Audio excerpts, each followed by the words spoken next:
I've always loved the wild. There's a kind of peace you can only find when the world falls away behind you. When the only sounds are the crunch of snow under your boots and the wind threading through the pines. That's why, when Mark suggested a winter retreat in Blackwood National Forest, I didn't hesitate. We'd done trips like this before, but never in December, never so deep into the heart of nowhere. It was supposed to be a week of solitude, just the four of us. Me, Mark, his sister Jess, and her boyfriend Tyler. We were all experienced hikers, the kind who double-check their gear and know how to read a map by starlight. The cabin we'd rented was a speck on the map, miles from the nearest road, reachable only by a winding trail that vanished beneath the snow. It was perfect. The first day was uneventful, almost idyllic. We arrived just before dusk, the sky bruised purple and gold, the trees heavy with snow. The cabin was smaller than I'd imagined. One room, a wood stove, bunks along the wall, and a single window looking out over the frozen clearing. We unpacked, lit a fire, and settled in, laughing about how we'd probably get sick of each other by the end of the week. That night, as I lay in my bunk, I listened to the wind. It was different out here. Less a sound, more a presence, pressing against the walls, seeping through the cracks. I remember thinking how alive the silence felt, how it seemed to breathe with us. I didn't sleep well, but I chalked it up to excitement. The next morning I woke to find my boots missing. At first, I thought Mark was playing a joke. He's always been the prankster, but he swore he hadn't touched them. We searched the cabin, then the porch, then the snow outside. Nothing. I was annoyed, mostly, until Jess found them an hour later, sitting neatly side by side in the middle of the clearing, half buried in snow. There were no footprints leading to them, just a perfect, undisturbed blanket of white. We laughed it off. Sleepwalking, Tyler suggested, though I'd never done anything like that before. Still, it was easier to believe than the alternative, that someone, or something, had moved them. That day, we hiked the ridge behind the cabin, following a trail that wound through the trees and up to a frozen overlook. The forest was beautiful, silent except for the occasional crack of a branch underfoot. We took photos, made snow angels, and joked about how we were the only people for miles. It felt good to be away from everything. But that night, the silence changed. It wasn't peaceful anymore. It was heavy, oppressive, as if the woods were holding their breath. I lay awake, listening to the wind, and realized it wasn't the wind at all. It was whispering, faint, just at the edge of hearing, like voices carried from far away. I couldn't make out the words, but the tone was unmistakable, urgent, insistent, almost pleading. I sat up, heart pounding, and saw Mark staring at the ceiling. I whispered. He nodded, eyes wide. "It's just the wind," he said, but his voice was thin, unconvincing. The next morning, we found Jess's watch missing. She was furious. Her father had given it to her before he died, and she never took it off. We tore the cabin apart, searching every corner, but it was gone. Tyler's gloves were missing too, and my photograph of my parents, which I kept tucked in my journal. We tried to laugh it off, but the mood had shifted. Breakfast was quiet, tense. Mark suggested we check our GPS devices, just to be sure we hadn't gotten turned around somehow. That's when things got really strange. My GPS, which I'd charged the night before, was dead. Mark's flickered, then spun wildly, the arrow pointing in circles before settling on a spot in the middle of the woods, a clearing that didn't exist on any map. Jess's device did the same. Tyler's wouldn't even turn on. We decided to hike out to the spot, just to prove to ourselves that it was nothing. The snow was deeper than before, the trees pressing in close. The further we walked, the quieter it got, until even our footsteps seemed muffled. When we reached the clearing, it was empty, just a patch of snow ringed by trees, utterly still. But the GPS devices all pointed to the center, as if something was waiting there. No one argued. That night, the whispers returned, louder this time. I could almost make out words. My name, I thought, and Mark's, repeated over and over. I pressed my hands over my ears, but it didn't help. The sound was inside my head, echoing in the silence. I must have drifted off, because I woke to the sound of footsteps. Soft, deliberate, moving around the cabin. I sat up, heart racing, and saw a shadow pass across the window. I froze, barely breathing, as the footsteps circled the cabin, then stopped at the door. I waited, counting the seconds, until finally the footsteps moved away. I lay back down, pulling the blanket over my head, and tried to convince myself it was just an animal, but I knew, deep down, that it wasn't. In the morning, we found our missing items. My photograph, Jess's watch, Tyler's gloves, arranged in a perfect circle on the cabin floor. In the center was a small pile of snow, melting into the wood. No one spoke. We packed our things in silence, too afraid to admit what we were all thinking.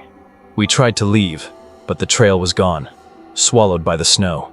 The GPS devices were useless, spinning in circles or pointing us back to the cabin. We argued, tempers flaring, until finally Mark suggested we wait until morning, when the light would be better. That night was the worst. The whispers were constant now, rising and falling like a tide. The cabin felt smaller, the air thick and suffocating. I couldn't breathe, couldn't think. I saw shadows moving in the corners, shapes that didn't belong. At one point, I heard my own voice whispering from the darkness, repeating words I'd never spoken.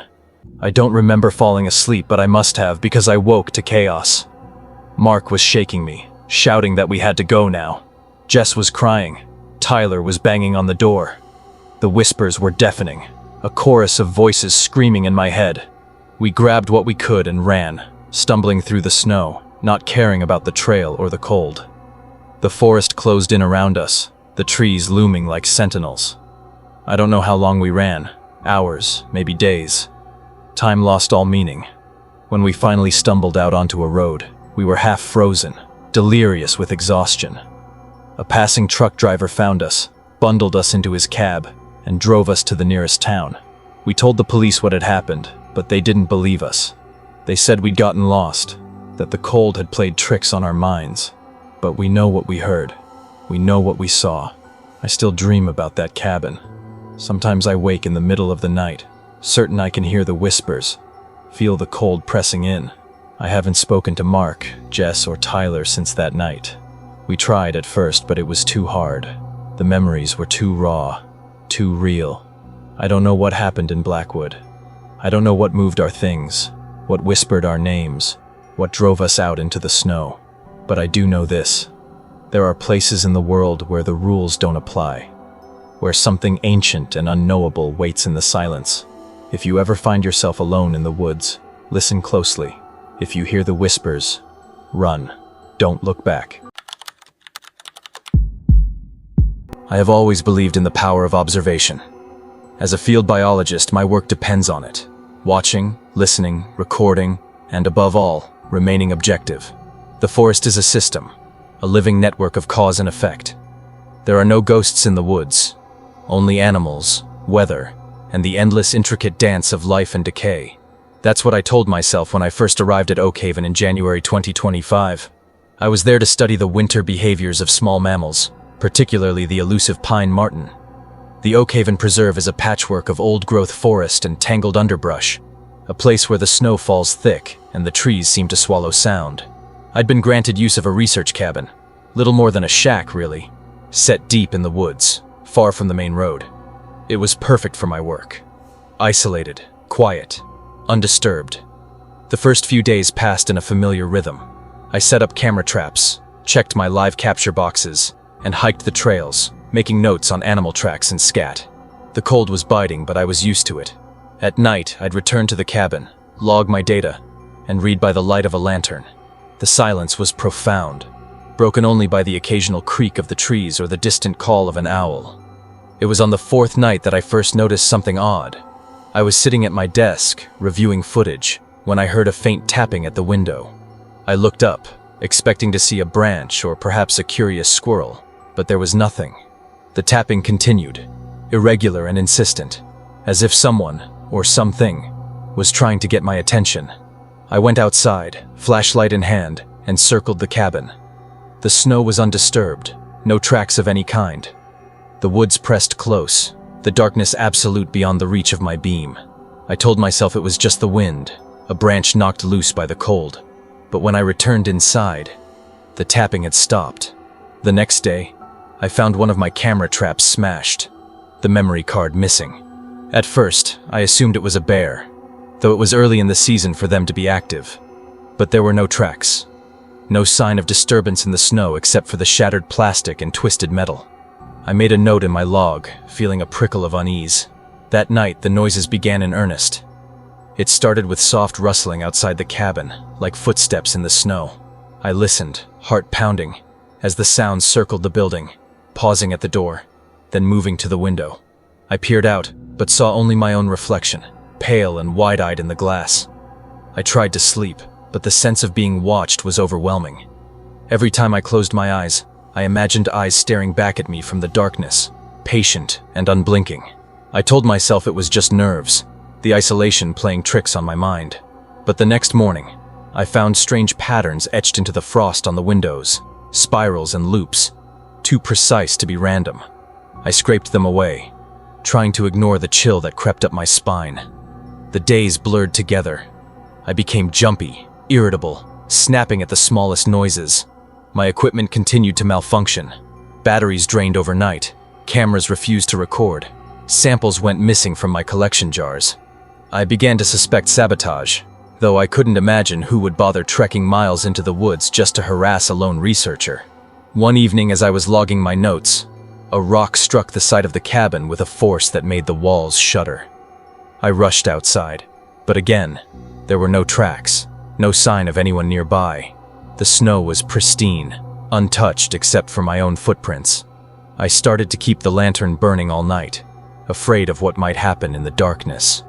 The noises grew bolder, thumps on the roof, scratching at the walls, the unmistakable sound of something heavy moving just beyond the door. I tried to record the sounds, but every time I played back the audio, there was nothing but static. I reached out to the preserve authorities, explaining that I felt unsafe, that someone, or something, was interfering with my work. They were polite but dismissive, suggesting that I was overworked, that the isolation was getting to me. They promised to send someone to check in, but no one ever came. The sense of being watched became unbearable. I would catch glimpses of movement in the trees, shadows flitting between the trunks, too quick to be animals. At night, I would wake to the feeling of breath on my face, the air thick with the scent of earth and rot. One night, I awoke to find the cabin door wide open, snow drifting in. My boots were missing, and my field journal lay open on the porch, pages fluttering in the wind. I searched the area, but again, there were no tracks, no sign of intrusion. I retrieved my journal, heart pounding, and locked the door behind me. That was the night the voices began. At first, it was just a murmur, like the wind in the trees.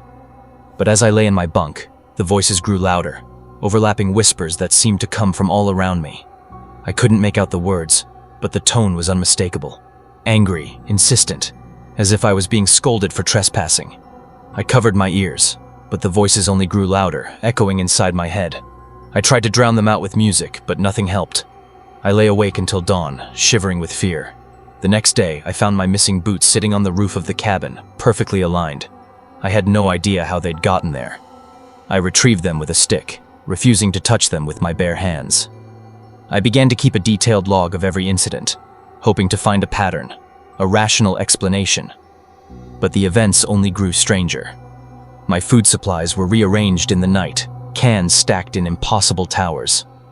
My field samples were replaced with stones, each one carved with the same spiral pattern I'd seen on the windows.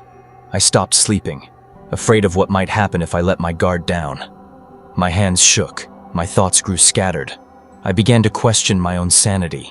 One night, as I sat at my desk, I heard a voice, clear, unmistakable, whisper my name from the darkness outside. I froze, heart hammering, as the voice repeated it, over and over, each time growing more urgent. I grabbed my flashlight and flung open the door, shining the beam into the trees. The woods were silent, the snow untouched. But as I turned to go back inside, I saw a figure standing at the edge of the clearing, a tall, thin shadow, featureless and still. I blinked, and it was gone. That was the breaking point. I packed my things, abandoning most of my equipment, and hiked out in the pre-dawn darkness. The woods seemed to close in around me, the trees whispering secrets I couldn't understand. I stumbled, fell, got up again, driven by a terror I couldn't name. When I finally reached the main road, I collapsed, sobbing with relief. I called the authorities, told them I was done, that I would never return to Oakhaven.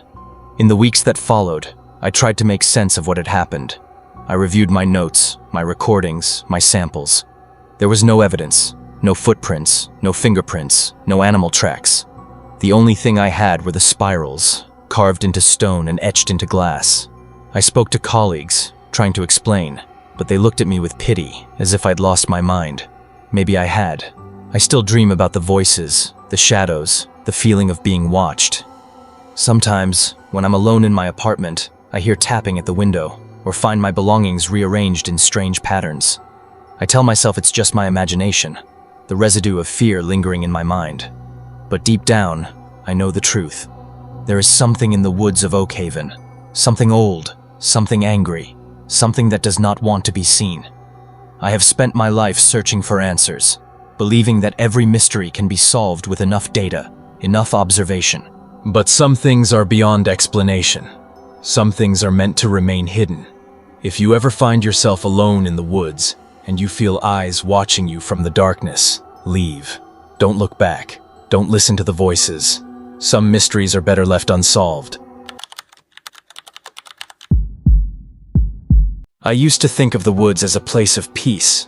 My husband, David, and I both grew up in small towns, and we wanted our children, Emily, who's 10, and Ben, who's 7, to know the quiet magic of a winter forest. That's why, when my mother suggested a family getaway to Cypress Lake, I jumped at the chance. It sounded perfect. We arrived in late December, just after Christmas. The drive was long, winding through endless pine forests, the road narrowing until it was little more than a snow-packed trail. The cabin itself was beautiful, old but well kept, with a wide porch overlooking the frozen lake. The air was crisp, the sky a pale, endless blue. I remember thinking how lucky we were, how the world seemed to pause out here, far from the noise and rush of our lives. The first day was everything I'd hoped for. We unpacked, made hot chocolate, and watched the kids build snowmen by the water's edge. My mother, always the storyteller, spun tales of winter spirits and friendly ghosts, making the children giggle. That night, we played board games by the fire, the wind rattling the windows in a way that felt cozy, not threatening. But the second night, things changed. It started with Emily. She woke me just after midnight, her small hand shaking my shoulder.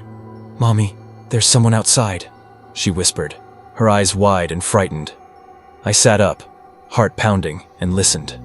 The cabin was silent, except for the crackle of the dying fire. I walked her back to her room, tucked her in, and promised her it was just the wind. But as I turned to leave, I caught a glimpse of something at the window. A flicker of movement, a shadow that didn't belong. I froze, staring into the darkness, but saw nothing more. The next morning, Emily was quiet, withdrawn. Ben, usually so boisterous, clung to my side. We all looked at her, confused. She shrugged, embarrassed. "I must have been dreaming," she said, but her hands trembled as she poured her coffee. We tried to shake it off. We went sledding, made snow angels, and tried to recapture the easy joy of the day before. But the feeling of unease lingered, a shadow at the edge of every moment. That night, the shadows returned. I was in the kitchen, washing dishes, when I saw movement outside, something darting between the trees, too tall and thin to be an animal. I called David, but by the time he came, it was gone. He teased me gently, said I was letting my imagination run wild, but I could see the worry in his eyes. After the kids went to bed, we sat by the fire, trying to convince ourselves that everything was fine. But the wind had changed. It howled around the cabin, rattling the doors, making the walls creak. I felt exposed, as if the darkness outside was pressing in, searching for a way inside. I barely slept. Sometime in the early hours, I heard footsteps on the porch. Slow, deliberate, crunching in the snow. I held my breath, listening as they circled the cabin, pausing beneath each window. I wanted to wake David, but I was paralyzed, gripped by a fear I couldn't explain. In the morning, we found strange marks in the snow, long, narrow tracks that didn't match any animal I knew. They started at the edge of the woods and ended at our porch, then vanished. David tried to laugh it off, said it was probably a deer, but I could see he didn't believe it. The children grew more anxious. Emily refused to go outside, and Ben wouldn't leave her side. My mother spent hours staring out the window, her lips moving in silent prayer. The cabin, once so warm and inviting, felt cold and hostile. That evening, as the sun set behind the trees, the shadows grew longer, darker. I tried to distract the kids with a movie, but the power flickered, then died. We lit candles, huddling together in the living room. The darkness outside felt alive, shifting and restless. Then the noises began. At first it was a low hum, almost like chanting, coming from the walls. The children whimpered, covering their ears. My mother began to pray aloud, her voice trembling. David grabbed a flashlight and checked every room, but found nothing. Suddenly a heavy thud shook the cabin. The lamp on the table began to tremble, then slowly lifted into the air, spinning lazily before crashing to the floor. The children screamed. I pulled them close, my heart pounding so hard I thought it would burst. The guttural sounds grew louder, echoing from within the walls, deep, inhuman, vibrating through the floorboards. The air grew cold, so cold I could see my breath. The candles flickered, then went out, plunging us into darkness. I don't know how long we sat there, frozen in terror. Time lost all meaning. I remember the feeling of something moving through the room, a presence, cold and malevolent, brushing against my skin.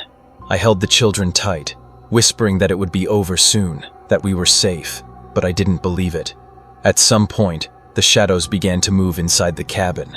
They slid along the walls, pooling in the corners, stretching across the floor. I saw shapes, tall, thin, with too many joints, moving in ways that defied logic. They circled us, closing in, their forms flickering in and out of existence.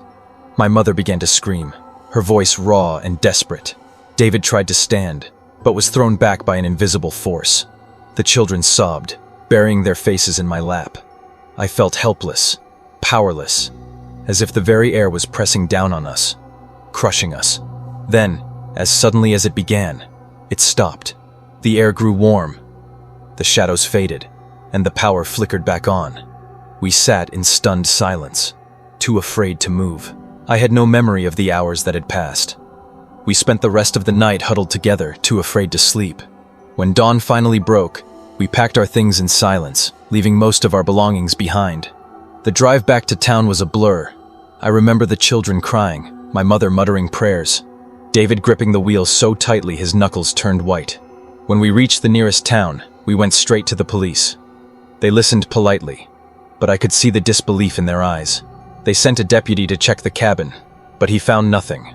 No footprints, no damage, no sign of anything unusual. Our belongings were exactly where we'd left them, the cabin as neat and undisturbed as when we arrived.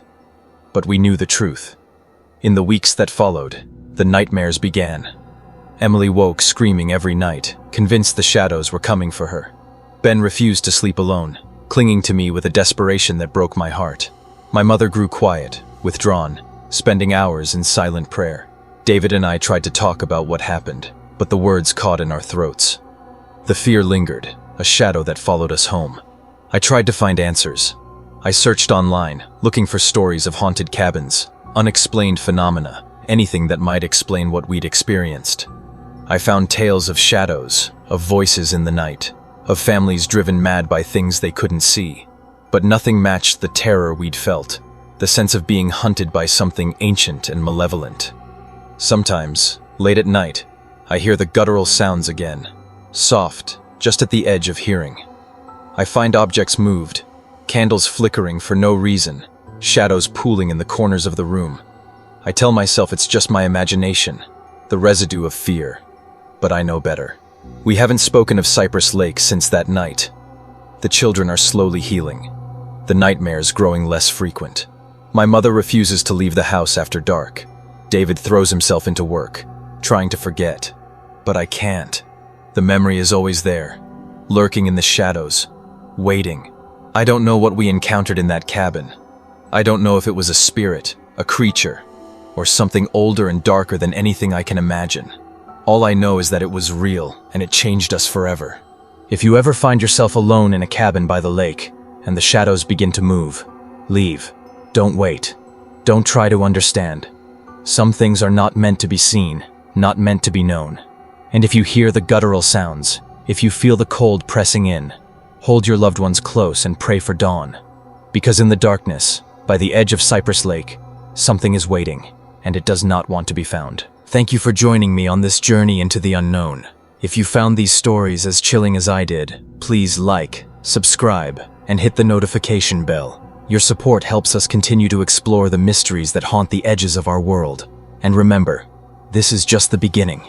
In our next episode, we'll dive even deeper, investigating the most haunted places you've never heard of, and the secrets they refuse to surrender. Until then, stay curious.